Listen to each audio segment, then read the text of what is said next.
Chers élèves de la première année du baccalauréat, bonjour et bienvenue dans une nouvelle séquence de la préparation à l'examen régional. Pour que rien ne vous échappe, préparez vos blocs-notes et suivez-moi. Nous allons corriger ensemble, encore une fois, un ancien examen régional, une ancienne épreuve de français. Cette séance a pour objectif de vous initier à l'épreuve de français. Nous allons commencer par le premier domaine, qui est bel et bien l'étude de texte. Quelques astuces à vous recommander pour bien comprendre le texte et traiter les informations. Jetez un coup d'œil sur les questions, ciblez la lecture, un crayon à la main afin de surligner, d'entourer les réponses dont vous aurez besoin, un brouillon à côté pour la prise de notes, une première lecture du texte. Après avoir lu les questions, lisez maintenant le texte afin de repérer les mots-clés. Pour identifier le texte, analysez la situation d'énonciation afin de situer le passage. Voilà les questions auxquelles vous devez répondre pour analyser la situation d'énonciation. Qui parle, à qui, où, quand, à propos de quoi. Une deuxième lecture des questions et du texte s'avère nécessaire pour répondre aux autres questions qui restent. Alors avant de passer au texte, essayez de lire les questions en amont. Je vous présente le texte. La soirée était consacrée au pliage des vêtements. Ma mère prenait une chemise toute froissée et sentant le soleil, la déployait sur ses genoux, la regardait par transparence, la pliait, les manches à l'intérieur, avec application, presque avec gravité. Parfois, elle faisait une reprise et n'aimait guère la couture, et moi-même, je préférais la voir tirer sur ses cardes ou tourner son rouet.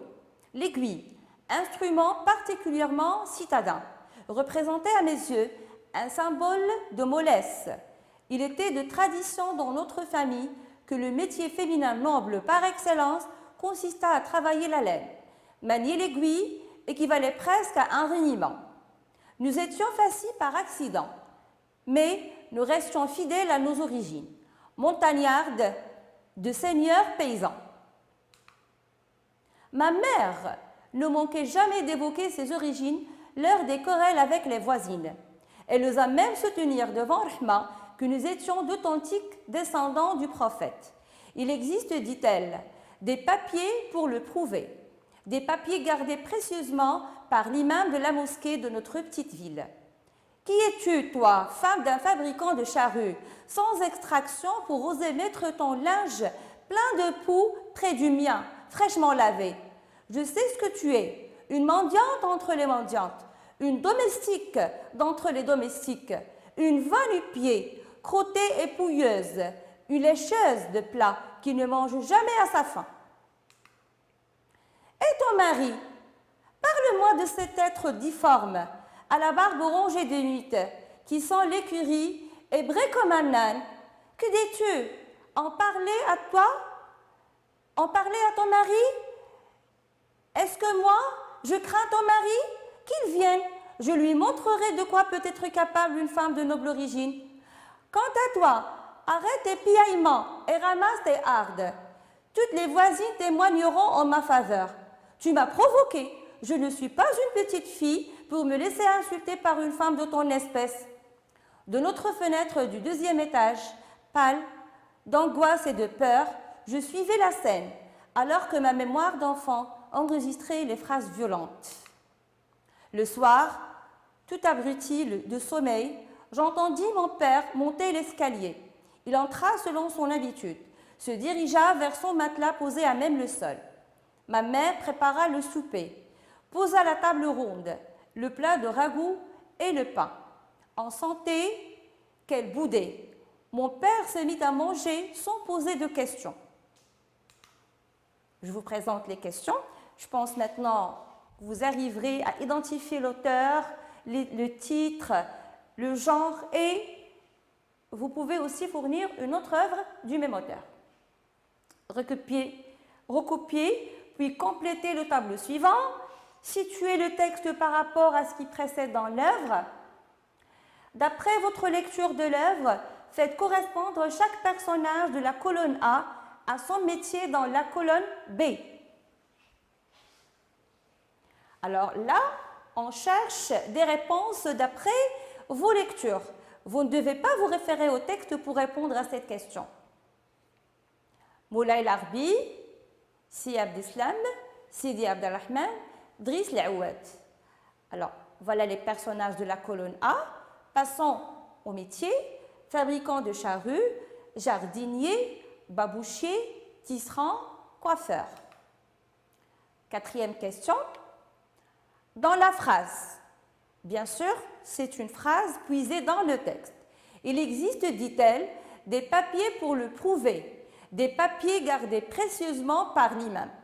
Que signifie le terme papier? Par rapport au contexte, par rapport au texte, on ne vous demande pas de définir le terme. Et vous avez un QCM, vous avez 4 propositions et vous devez en choisir une. Un bloc-notes où l'imam enregistre les dépenses de la mosquée, un cahier où l'imam note les noms des donateurs, un document authentifié concernant la généalogie des gens, un document authentifié concernant les mariages des gens. Recopiez la bonne réponse. Donc, il ne suffit pas de recopier la lettre, mais il faut recopier toute la réponse. 5. Relevez dans le texte 4 termes appartenant au champ lexical du tissage. Alors, vous devez vous référer au texte pour répondre à cette question. 6. Toujours par rapport au texte support, délimitez le passage qui constitue une scène de dispute. 7. Recopiez le tableau suivant et complétez-le en faisant correspondre par une flèche chacun des énoncés de la colonne A à une signification fournie dans la colonne B. Une femme sans extraction, cet être difforme à la barbe rongée de mythe, qu'elle vienne, je lui montrerai de quoi peut être capable une femme de noble origine, elle boudée, les significations, faire la tête, intimidation, origine basse roturière, descendance finale, laid et sale. 8e question. Le narrateur juge différemment le travail de la laine et celui de l'aiguille. Relevez dans le texte des indices qui le montrent. Alors, dans le texte, les questions d'interaction personnelle, c'est une question d'ouverture. On vous demande d'exprimer vos points de vue, d'exprimer ou bien de prendre position et de justifier. Pensez-vous qu'on puisse résoudre les problèmes de la vie quotidienne en injuriant les gens comme le fait Lalla Zubida avec sa voisine? Répondez en 2 ou 3 phrases. Moulay Larbi a épousé une 2e femme. Que pensez-vous de la polygamie? Répondez en 2 ou 3 phrases. Alors là, il faut donner le point de vue et justifier. Passons à la proposition de corriger. D'après les mots-clés, l'auteur c'est Ahmed Sfrewi, le titre de l'œuvre c'est La boîte à merveilles, le genre littéraire roman autobiographique, une autre œuvre du même auteur, alors vous en avez plusieurs, le jardin des sortilèges, la maison de servitude, le chapelet d'ombre. Pour la situation de passage, entre les femmes colocataires de Dar Chouafa, il est convenu que chacune utilisera pour un jour bien déterminé de la semaine le patio pour le nettoyage de vêtements. Rahma a contrevenu à cet accord et a osé faire sa lessive le lundi, jour réservé à la Zubida. Ou bien tout simplement, ce passage se situe après la querelle qui s'est déclenchée entre la Zubida et la Laïcha. La querelle s'est déclenchée le matin, le texte commence ou bien fait référence au soir. Donc, le texte se situe après la dispute. Celle-ci a osé nettoyer ses vêtements le lundi, jour réservé à Lalla Zubida. Pour la question numéro 3, alors, d'après ce que vous connaissez de l'œuvre, Moulay Larbi était babouchier. Si Abdeslam était tisserand. Sidi Abdelrahman, c'est le coiffeur du quartier. Driss L'Ouad, c'est le fabricant de charrues. C'est le mari d'Orhma. Donc la réponse à écarter, c'est jardinier. Alors là, il faut traiter cette question avec beaucoup d'intelligence. Alors vous avez ici 4 énoncés et vous avez ou bien 4 personnages et vous avez 5 métiers. Pour la question numéro 4, un bloc-notes où l'imam enregistre les dépenses de la mosquée, un cahier où l'imam note les formes des donateurs, un document authentifié concernant la généalogie des gens, un document authentifié concernant les mariages des gens. Donc la réponse adéquate, papier, ce qu'on entend par le mot papier dans le texte, un document authentifié concernant la généalogie des gens. Alors ce sont les papiers qui prouvent la descendance ou l'appartenance sociale de Lalla Zubida. Alors parce qu'il prétend qu'il est descendante du prophète. Donc c'est à écarter aussi l'énoncé numéro 4. Donc la proposition A, la proposition B et la proposition D sont à écarter. La proposition que nous allons garder est la proposition C. 5. Champ lexical du tissage. Nous avons relevé reprise, rouée, laine, carde. La question numéro 6. Le passage qui correspond à la dispute, il commence à partir de « il existe des papiers » jusqu'à « une femme sans extraction ». La question numéro 7. Une femme sans extraction. La signification, c'est origine basse roturière. Une femme déclassée. Cet être difforme à la barbe rongée du mythe. Laid et sale. Difforme. Qui n'a pas la forme qu'il devrait être. Rongée de mythe. Les parasites qui provoquent la teigne, une maladie dermatologique. Laid, ou bien laid, il s'agit de son mari. Qu'il vienne, je lui montrerai de quoi peut être capable une femme de noble origine. Intimidation.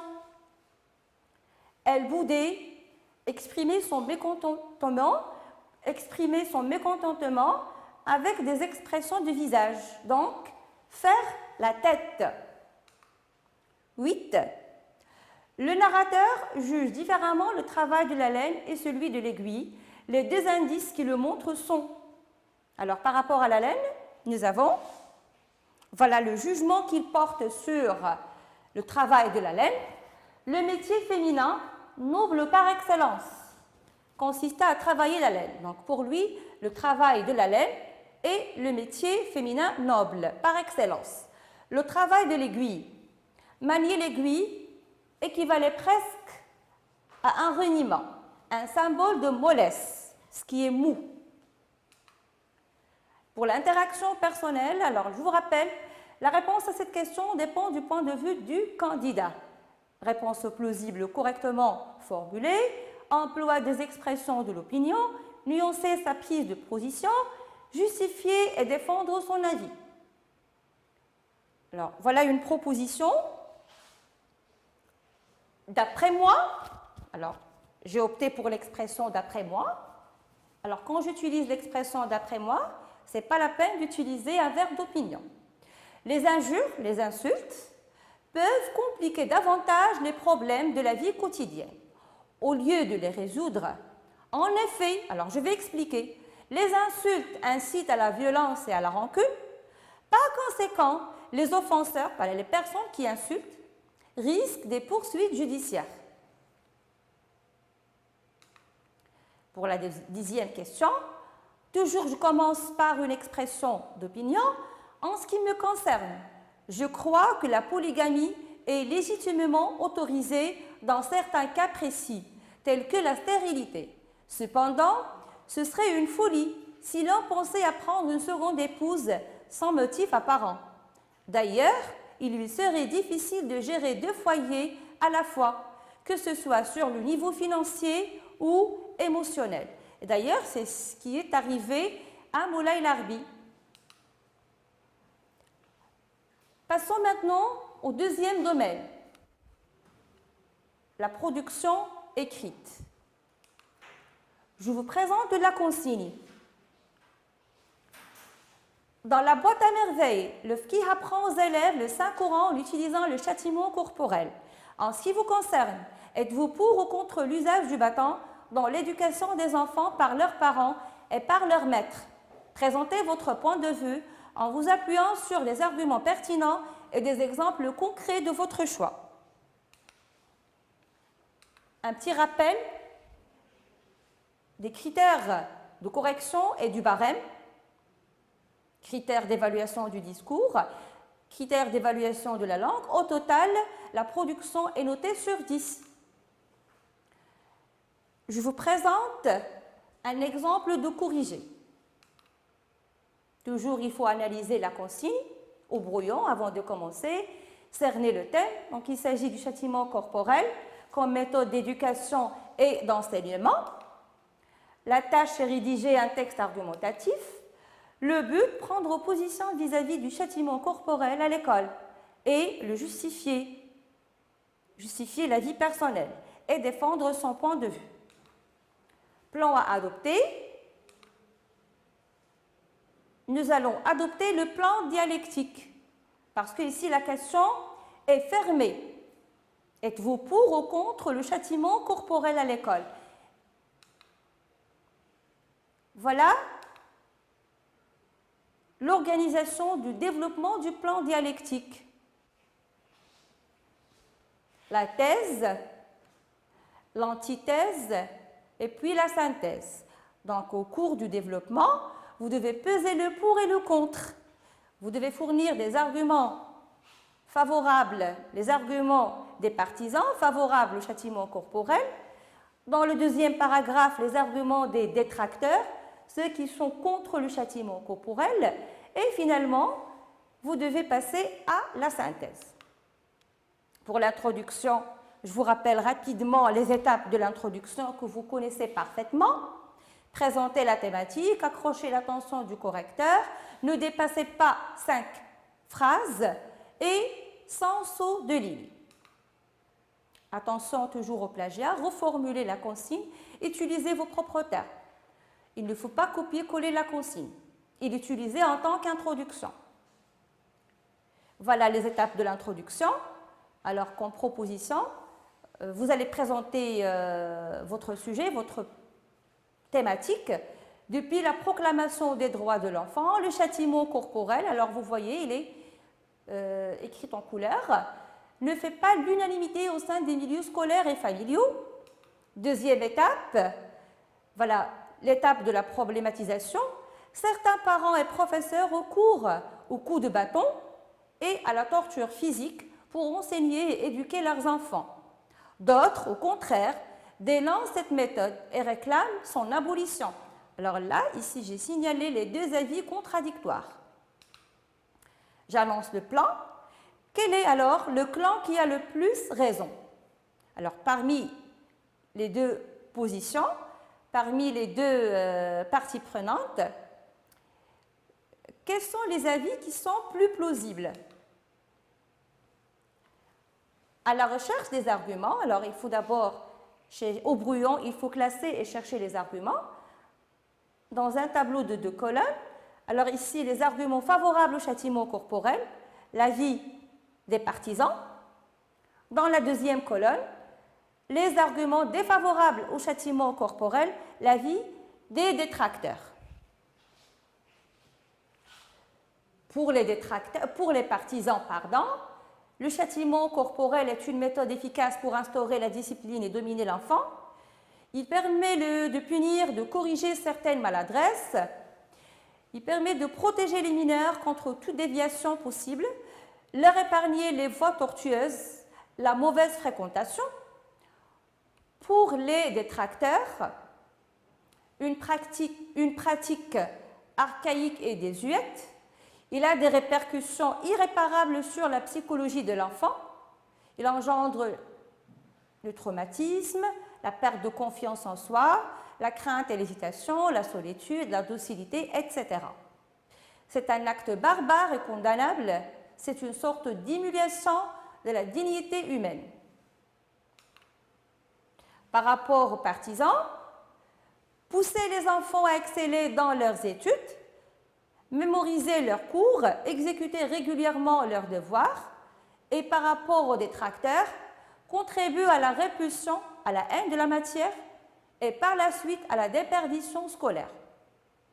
Des milliers d'élèves, là j'explique la déperdition, des milliers d'élèves quittent précocement les bancs de l'école parce qu'ils étaient sévèrement battus par leurs professeurs. La synthèse,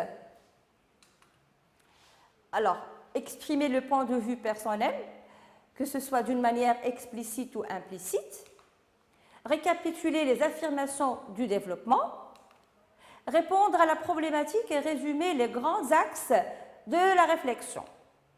S'ouvrir, c'est facultatif, s'ouvrir sur un autre sujet en relation avec le thème traité, poser une question d'ouverture pour relancer un nouveau débat. Proposition de synthèse. En somme, alors un lien logique pour introduire la synthèse, en somme, et devant cette divergence d'avis au sujet du châtiment corporel, il paraît que l'analyse des détracteurs est plus rationnelle. Alors là, j'ai montré qu'il y avait une divergence d'avis et à travers un modalisateur, il paraît, j'ai exprimé mon point de vue d'une manière implicite. Alors là, je rejoins l'avis des détracteurs. En quelque sorte, je dis, les détracteurs ont raison. Parce que rappelez-vous la question que nous avons posée dans l'introduction, qui est le clan qui a le plus raison. Alors là, je confirme que les détracteurs ont raison et que je rejoins leur avis. D'ailleurs, cette méthode ne peut jamais contribuer à la formation du citoyen exemplaire. Et vous voyez, ce qui est écrit en jaune, c'est l'ouverture, c'est facultatif. Vous pouvez vous arrêter ici. Vous pouvez vous arrêter ici ou bien rajouter, poser une autre question d'ouverture. Or, n'est-il pas temps de rétablir d'autres mesures alternatives susceptibles d'épanouir l'enfant au lieu de le torturer? Rédaction au propre, relecture de la production, autocorrection des erreurs d'inattention, rédaction du produit sur la copie sous forme de paragraphes cohérents et organisés. La séance est touchée à sa fin. Merci pour votre attention et bon courage.